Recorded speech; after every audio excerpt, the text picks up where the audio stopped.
If you have a confession, you send it to confessions@greatesthitsradio.co.uk. Monday to Thursday, we read out a confession after the people's verdict, of course. And if your confession gets read out, then you get a very nice smart speaker. Remember, the rules are, first of all, obviously it has to be, funny. Also not illegal. If it involves breaking and entering for any reason or wasting police time, you're wasting our time because it ain't going to get on. Plus, no laxatives, always the rule. Just remember that. Just saves us all a lot of bother. If it fits those rules, you can send it to confessions@greatesthitsradio.co.uk. Today's comes from Ryan. I'd say, Matt, I slightly misled you on the title. Oh, really? But anyway, I mean, come on. Yes, the boozy jacuzzi bit works. Anyway, Father, Son, the Holy Collective. My confession goes back to the winter of 2015 when both myself and my wife, Babs, were enjoying some Bridget Jones-type skiing in the mountains of Austria. Not quite sure. What does that mean? I don't know what that means. What's Bridget Jones-type skiing? She didn't do very well when she went skiing in the film. Oh, right, okay. Right. So they're just a bit, they're not great. Okay. It must be said that we're not in our first flush of youth, we're both in our mid-50s, which I have to say sounds pretty young to me. At the end of each day of hard graft, says Ryan, getting our slope legs, we used to retire to the hotel's spa for some well-earned relaxation. PG certificate? Yeah. Okay. I don't know if many of your listeners know this, but most, if not all, of the hotels in Austria operate a strictly no swimming costume policy in the wet areas of their spas. What? A no swimming costume policy in the wet areas of I'm their assuming spas. that means nothing at all, then. Nothing Yes, at all. that's right. Right, okay. That's right. Essentially, costumes were obligatory in both the swimming pool and the jacuzzi, but not in the sauna and the steam room. Okay. Now, both myself and my wife are liberal-thinking people. Yes. We go to the theatre, we shop at Waitrose, and we eat hummus. So we both thought, well, when in Rome. Anyway, on the first evening, we made our way down to the spa area to be greeted by a crowd of beautiful naked Danish people who were certainly enjoying themselves, a hopping and a skipping, naked from the damp bad, the sauna, to the jacuzzi. Maybe this spa had a no costume rule for the jacuzzi too, we thought. We were slightly hesitant as we removed our clothes, but decided to take the plunge and join them au naturel in the jacuzzi. Well, we're all sat in the rather snug jacuzzi entertaining small talk when suddenly the whole beautiful Danish group got up and left, and they appeared to be wearing their costumes. It may have been something we said or the startled look on our faces when my wife spotted and signalled to me the sign, "Costumes must be worn at all times in the jacuzzi." Okay. We were unfortunately naked.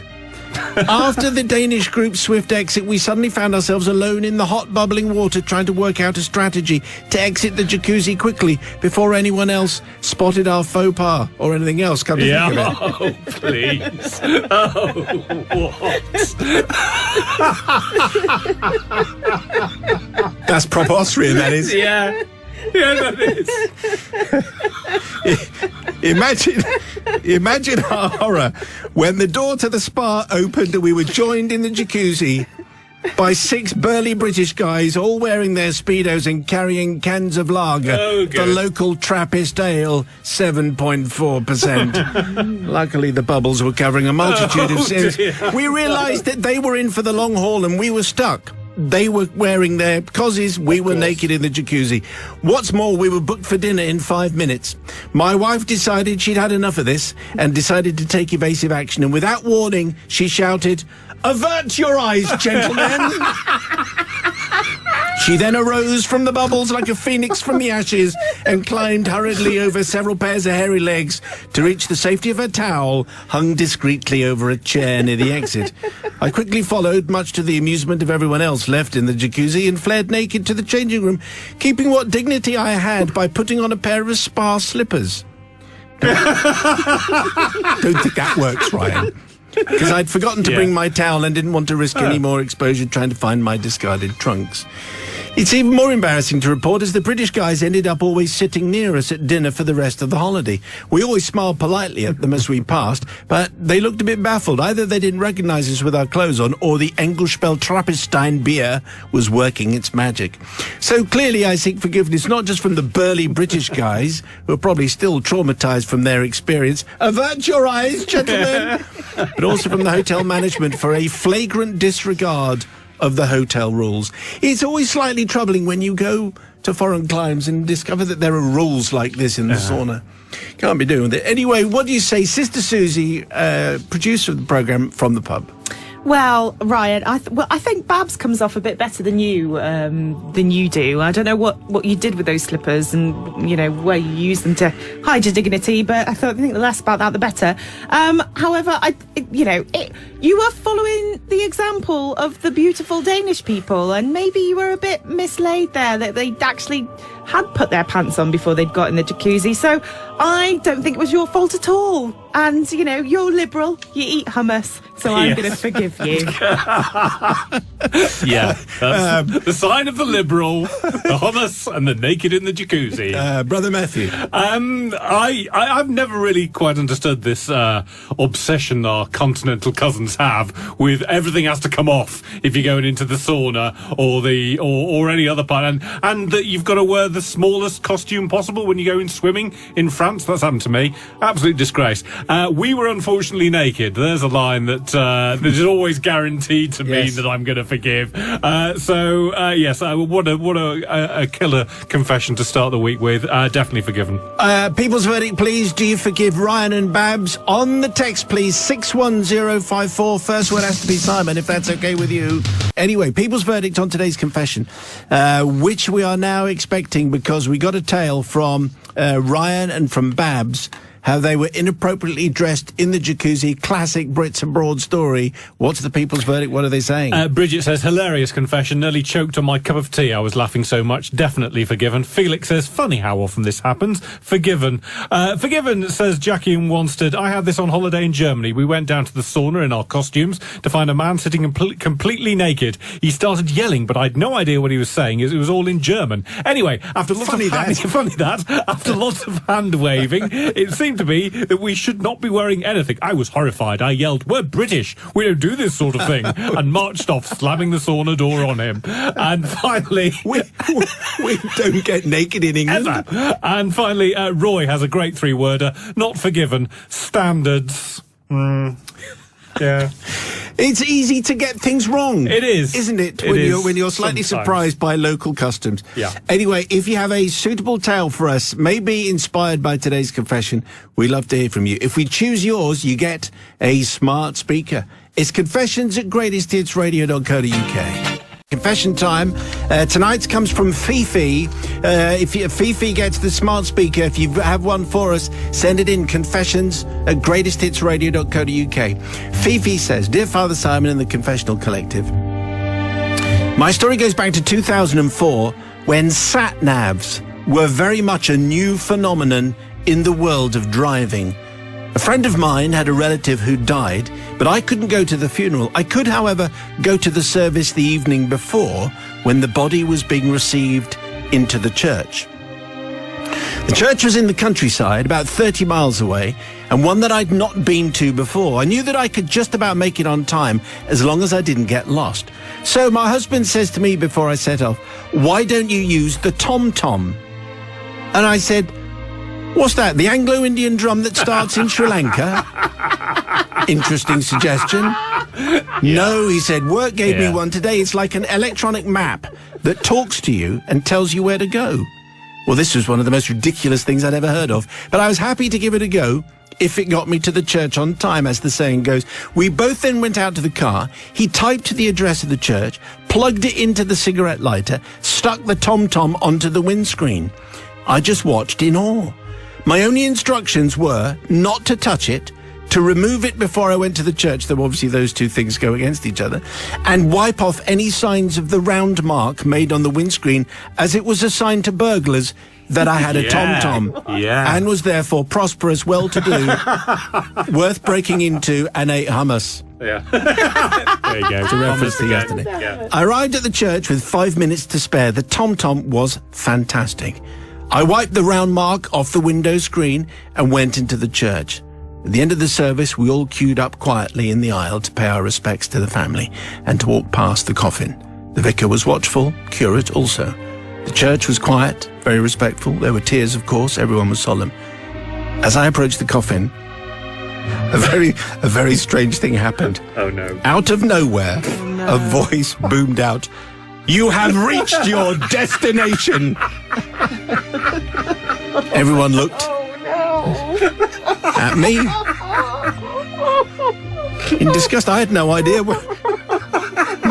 no idea what the voice was, where it was coming from. I mean, I put my handbag down. It seemed to be coming from there. And I turned to stared back at the queue, looking innocent. I thought I might have got away with it. When I reached the coffin, the voice goes, "Make a U-turn. Turn around if possible. And then again, you have reached your destination." Well, I realised by then it must be the tom-tom in my bag and was horrified. It was obvious no one else in the church had one and thought it was some kind of bad joke, though they hadn't heard one either. They thought I'd made the recording on purpose. From the looks I was getting from the clergy, they all thought I was, 1, disrespectful, 2, denying the existence of heaven. Final destination indeed. I think our Lord will have something to say about that. I could tell that's what the vicar was thinking, even though he said nothing, pursing his lips like that, as did the curate. Anyway, I scurried out of the church and drove home. I was under strict instructions not to touch the thing, and it tried to take me back to the church for the whole journey. Anyway, when I got home, my husband said, "How did you get on with the tom-tom?" Well, Simon, I simply can't tell you what my language was, because it isn't fit to be repeated on your show. And then Fifi says, "It's obvious who I need to apologise to. To this day, the family don't know it was me."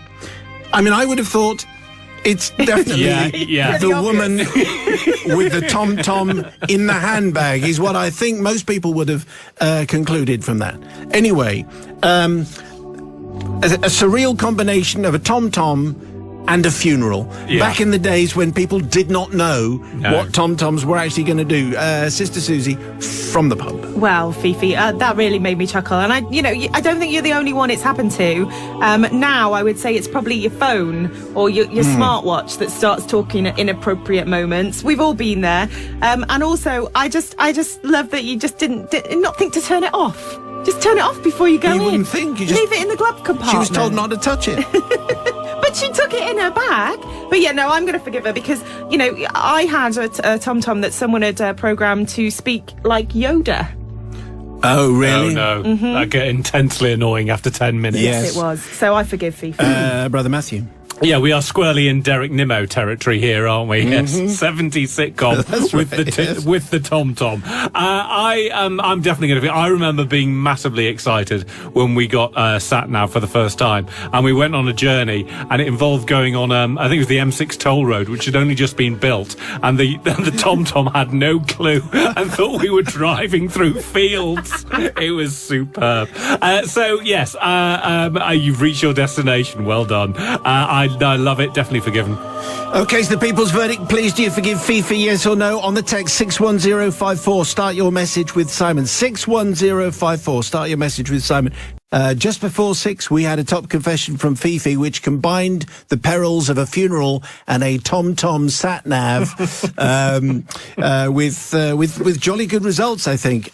People's verdict is in. This is what they're saying. Okay, so Debbie says, absolutely forgiven. Had to pull over as I was crying with laughter. Charlotte in Warwickshire, completely forgiven. Hilarious. Not sure my neighbours will forgive as I'm weeding my front garden with the headphones on and I'm crying with laughter. Great show. Lovely to have you back on the airwaves. Brilliant confession. Totally forgiven, says Andrew in Chippenham. It's at times like these I wonder what Dave Allen would say. And finally, James in Belper says, forgiven. Maybe laugh out loud heartily. Sure, we've all had similar technology experiences. You, Simon, or rather your voice, once scared my wife to death by seemingly having followed her into the loo when your voice boomed loudly from her mobile. Hang on, Scala Radio has lost your Wi-Fi connection. Oh, yeah, I recorded a whole bunch of things which fire in at different points. Brilliant. If the signal disappears. How strange. Anyway, thank you very much indeed for all the responses. And if you have a confession, maybe inspired by today's, confessions at greatesthitsradio.co.uk. Here we go. Right, here's today's tale, which comes from Kay. Kay, thank you for this, Simon and the Confessional Alliance.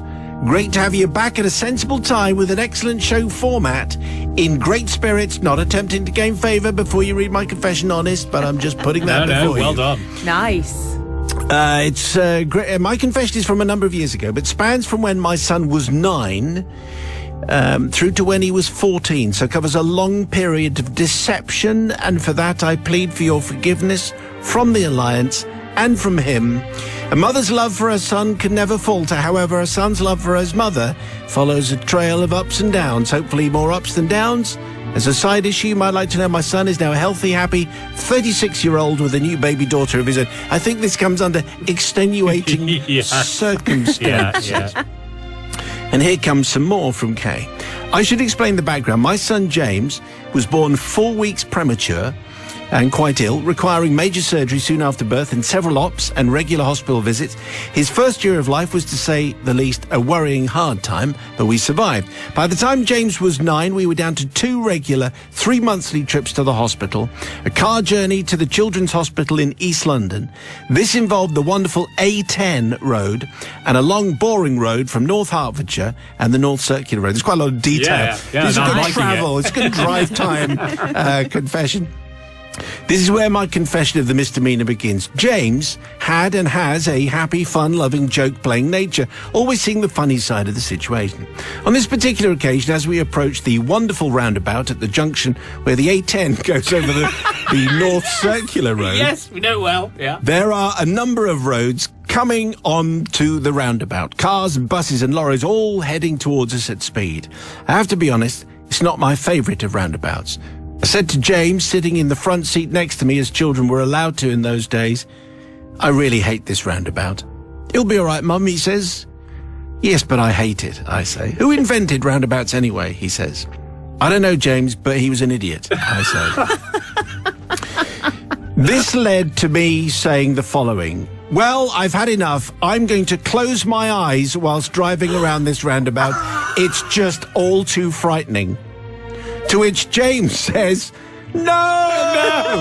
Yes, And right. off we went. All the way around the roundabout, eyes tightly closed. Mom! Anyway, at this point, I should probably say that actually I'd only closed my left eye. Okay. The right eye was wide open, watching the traffic coming towards us on the roundabout, but he couldn't see that. To a child, his parent was driving around the roundabout with his eyes closed. Anyway, we survived. Needless to say, on the return journey, I did exactly the same and continued for the next 5 years. Brilliant. Every 3 months Obviously. with me pretending to close my eyes, driving around this roundabout. Each time the cry of no filled the... Mum, don't do it with your eyes shut. It's against the law. Someone will call the police. You'll go to prison. Anyway, so this is what I have done on a regular basis. So I need forgiveness from the Confessional Alliance for playing such a trick on James, and for any drivers at that particular junction who may have heard James yelling no and wondering what the problem was. As I mentioned, he now has his own baby daughter, so now is as probably good a time as any to say, son, first point, I'm sorry. My eyes weren't closed. I actually had one eye open all the time. 2, always drive carefully with both eyes open. Yes, This is an important point to put in here. I don't know if Susie, the producer, has actually added this point. Yeah. Always drive carefully with both eyes open at Yes. all times. Definitely. And 3, that time when we came downstairs one Christmas morning to find that you'd wrapped the front door and adjoining windows on the outside to our house in wrapping paper, neatly tied with a bow so we couldn't get out of the house. Not funny. And I don't know very where you good. got that idea from. Anyway, please look kindly Wow. on me and forgive me as I carried this minor infringement for so long, but I can carry it no more, and I fall at your forgiving feet, if indeed feet can be forgiving. Let's just check it with Sister Susie. I mean, this is a terrifying thing to inflict on a poor child. What do you say, Sister Susie? Oh well, okay. There's many things that I like about this one. I like that you're having a joke. I like that your son has obviously got a jokey nature. Wrapping up the door in wrapping paper sounds excellent.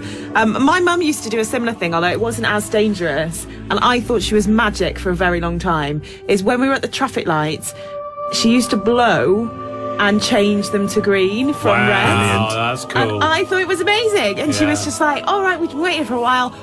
And I was like, wow. So I think it's excellent. And it's all about the confessions of lying to your children. Lying So to your children. I think that's fine. I'm going to forgive you. Brother Matthew, what Yes, do you we say? always forgive when it involves lying to your kids. I know that. I know that roundabout, and it is dreadful. It's the A10, the A406. We could do a feature of let's talk about roundabouts on drive time. But I'm definitely going to forgive. And closing one eye, that was okay. I'm sure it'll be fine. Let's not delve too deeply into that one though. So yes, I am going to forgive. I mean, I think it's probably safe to say that it's very, very dangerous because you lose depth. You Losing the depth. Just don't do it. Don't do it. Obviously, everyone. don't do it. We're not Obviously, approving of this. obviously. However, it's the people's verdict. Do you forgive Kay? Yes or no? 61054 on the text. Start your message with Simon. 61054 for the people's verdict on tonight's confession. So it's 10 minutes past 6 and the people's verdict is in on tonight's confession. It was a lying to the kids confession, courtesy of Kay, who pretended to drive around a terrifying roundabout with her eyes closed. Obviously, don't try this at home. Well, actually, don't try it in the car, more to the point. And she didn't actually. She was just tricking her kid. Anyway, so we've done inappropriate nudity in Austria. We've done tom-tom machines that go off at funerals and things like that. Today, it's lying to your kids. What is the people's verdict? What are people saying, Matthew? Jim in Somerset says, lying to your kids is always allowed. I would blow a kiss at the car and it would magically open. Jessica says, forgiven. When we first had a car with auto stop start, I used to say it was voice controller and shout, car stop, into the air vent. Very good. When my son used to try it, I tell him it was only programmed to my voice. And Ray from Colchester says, definitely forgiven. Call it payback for all those annoying, are we there yet? Questions from the kids. Great show. Keep up the good work. Well, thanks very much indeed. We'll take that. Confessions at greatesthitsradio.co.uk is the email address. Get your confession out. It's time for our confession. So you need to pass this on. If you think you might know anybody, any colleagues who might like to know that the confessions are back, just tap them on the shoulder and say confessions are back. There you go. They're the advised words I think that you can use. Yes, very much a big tick. Tell them it's on Greatest Hits Radio. Drive time 4 till 7. Today's confession comes from George. George, thank you very much indeed for today's tale. Father Simon, Brother Matt, Sister Susie. If only you knew the number of times I sat down to make this confession to you over the years, only to lose my nerve at the last minute and hit the delete button. Good start. Listening to the recent confessions on your show has emboldened me, so once more I settled down to seek your forgiveness. I've carried the burden for what happened around my neck like a millstone for 49 years, to be precise. What happened in 1972 has haunted me ever since. Back then I was a young, impressionable 21-year-old probationary police constable, walking the beat of the beautiful city of Bath. Midwinter, weeknight shifts were a pain because after midnight the city was very quiet and there was little excitement. Well, this was 1972 when nothing exciting happened.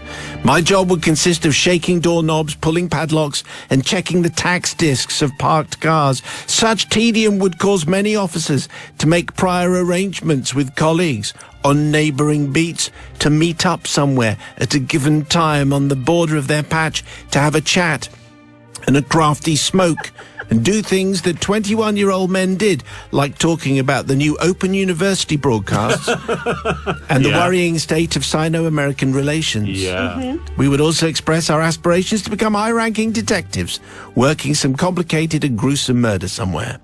On this particular fateful night, I had arranged to RV, which is police speak for meet up with, a colleague on a neighbouring beat. We agreed on 4 a.m., on a certain street. Several minutes before the arranged meeting time, I was stood back in a recessed shop doorway. It occurred to me that we hadn't arranged an exact location for the meeting, so my ever-fertile mind hatched a plot to scare the living daylights out of him. I waited, and soon 4 a.m. became 4:10 a.m. Wherever could he be, I thought, but I didn't have to wait much longer. The sound of big black plodding boots travelling at the regulation pace could be heard coming towards me. I removed my helmet and carefully peered around the edge of the shop window. Sure enough, I could make out the figure of my colleague in the dimly lit street coming from my left. I unbuttoned my cape and held on to the hem with one hand whilst I held my torch in the other and waited. Cape and torch. Yes, it's 1972. 1872. Yeah. Okay. Just when I thought the moment was ripe, I held the torch under my chin, switched it on so it lit up my face like a Halloween mask, and flapping my cape like some demented Dracula, I leapt out in front of him, making such an ungodly sound, I even managed to scare myself. The effect of my spiffing wheeze, it's 1972, Yes. exceeded all expectations. My timing had been perfect. He let out what I can only describe as a man scream, which echoed around the empty streets. Both his feet shot out in front of him and he fell to the pavement in true Laurel and Hardy style.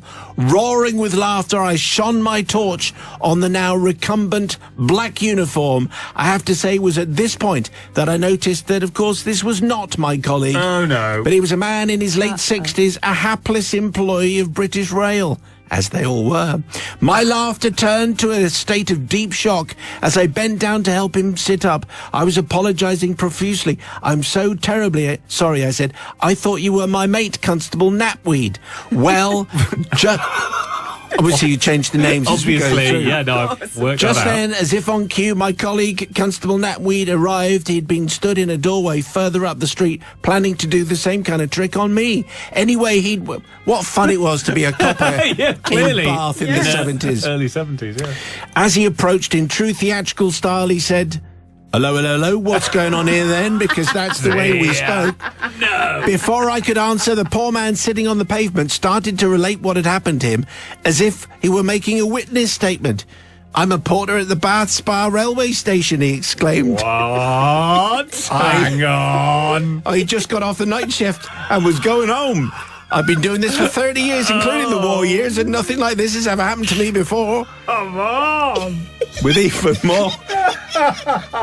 Come on, that wasn't bad. That's good. With even more apologies from me, we got him to his feet and started to brush him down with our gloves. It was at this point that I noticed a shoulder bag of his on the floor. As I picked it up, it made an ominous sound of broken glass in a tin can. There was lukewarm tea running out of the bottom of the bag. "You broke my thermos," he said. "I've had that for 30 years. That was given to me by Lord Hastings."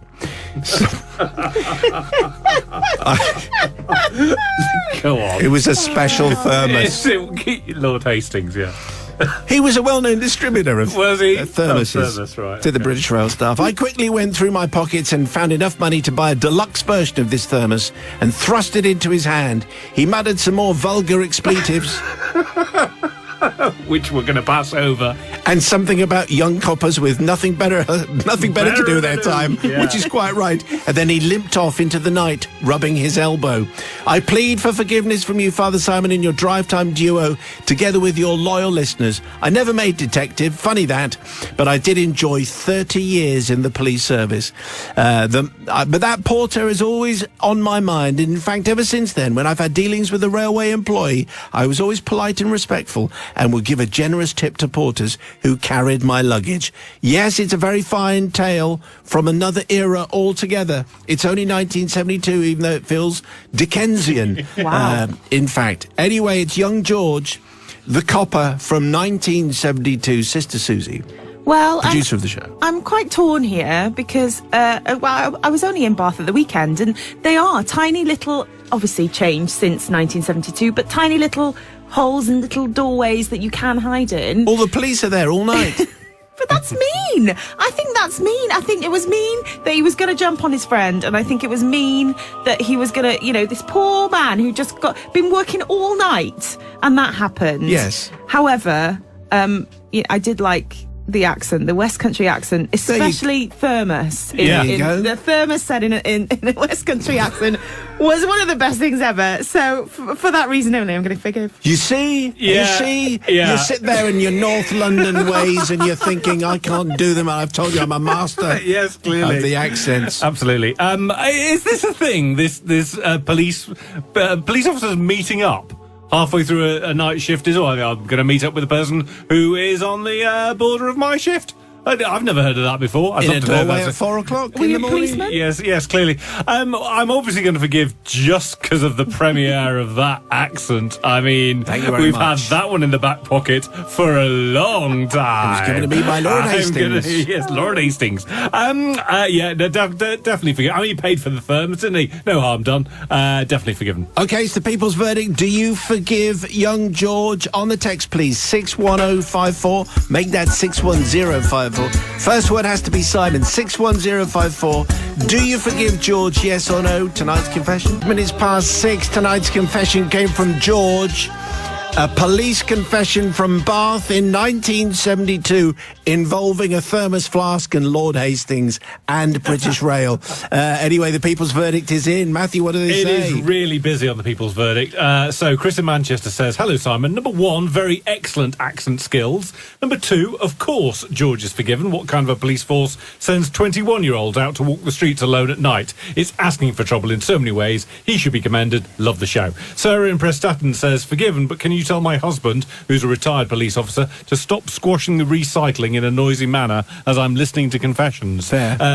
Read the confession. As a serving police officer, yes, forgiven. I've done far worse, says P. Really? John Boy says, I forgive, but just a question. Being the 70s, was the railway porter wearing platform shoes? P.S. Love the show. Bristol train driver says, not forgiven. Never mess with a railwayman's cup of tea. Fair. The job runs on tea. And finally, Maria in Plymouth says, totally forgiven. It's at times like these that I wonder what Dixon of Dock Green would have done.